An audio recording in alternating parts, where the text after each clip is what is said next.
Oftentimes, people don't realize the power that Gen Z holds relative to older generations. While older generations are used to more stable institutions and people that will give them handouts realistically, Gen Z has been innovating at a pace that has been realistically some of the highest we've seen since the silent generation. Hello and welcome back to the Traveling Reports.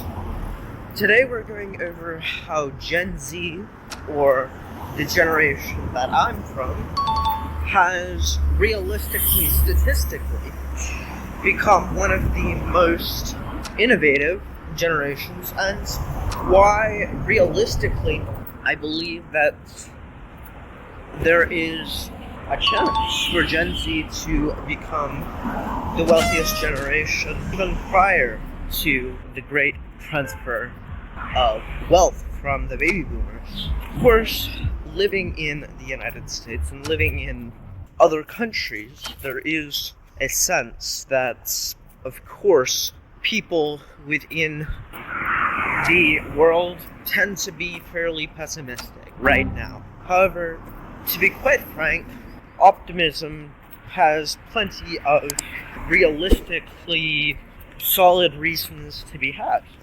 because as time goes on, the digital economy and additionally the way that people are dealing with this shifting economic order is very unique, right? And the data backs this up, of course, because, for instance, Gen Z is one of the most entrepreneurial, if not the most entrepreneurial generations in the world, and in history, realistically.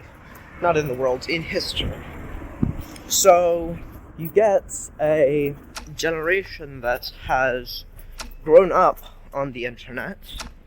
You get a generation that has large amounts of, stressors, but realistically they've always had these stressors. And so if you look at societies that intentionally put stressors on a generation, so this can be, for instance, Sparta and the Regugists, the result has been large amounts of interpersonal growth, but also large amounts of people who are highly educated on a certain subset of things. In Sparta, it was fighting and military combat, but nowadays it's more and more leaning into things like AI, like coding, and realistically that's something that, of course, is more scalable than military combat. However, I'm presently here in Georgia, Tbilisi, Georgia, and realistically what I see here as well is the same mentality, the same mindset, where the younger generations, although different to the United States, are tired of the fact that everyone is complaining, everyone is not doing anything for themselves. And this creates a fairly unique opportunity, right, in terms of how people interact in this world and how people live.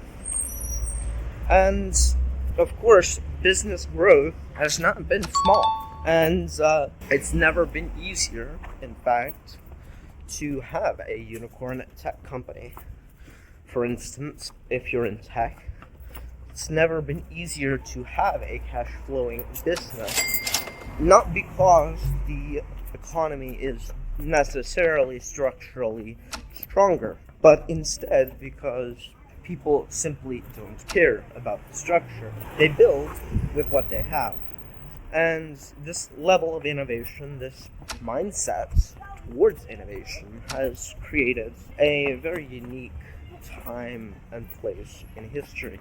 And I think that, especially if you're getting into globalization and internationalization, I see a lot more people now that are around my age, maybe marginally older, right? But they're around my age. They're, 25, 26, and they truly are trying to create a life abroad.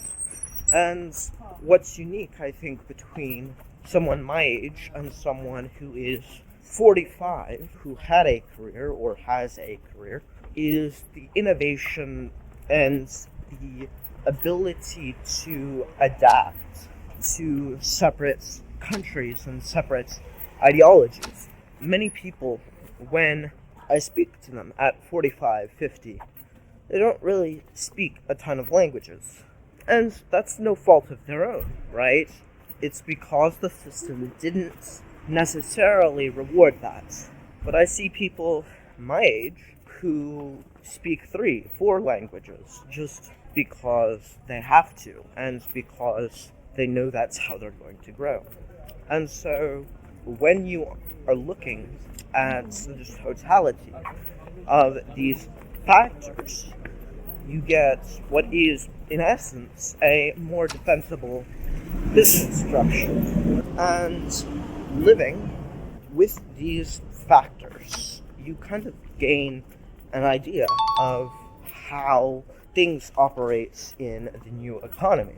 Of course, when I started living abroad, which was very young, at 18, I didn't know precisely what I wanted to do, how I wanted to do it, but the adaptation was simpler for me as I had no ties to any specific place, and I wasn't too worried about, dropping everything and moving to a different country within these, ideals. And so what you get in a lot of these countries is a fresh start. And as Gen Z more and more realizes this, I think that a lot of industry across the world will change and will grow. Of course, this is more of a subjective video, but the data supports it, and so I figured I'd post it. So if you appreciate it and like this video, I'd appreciate you liking it. If you really liked this video, feel free to share it with your friends.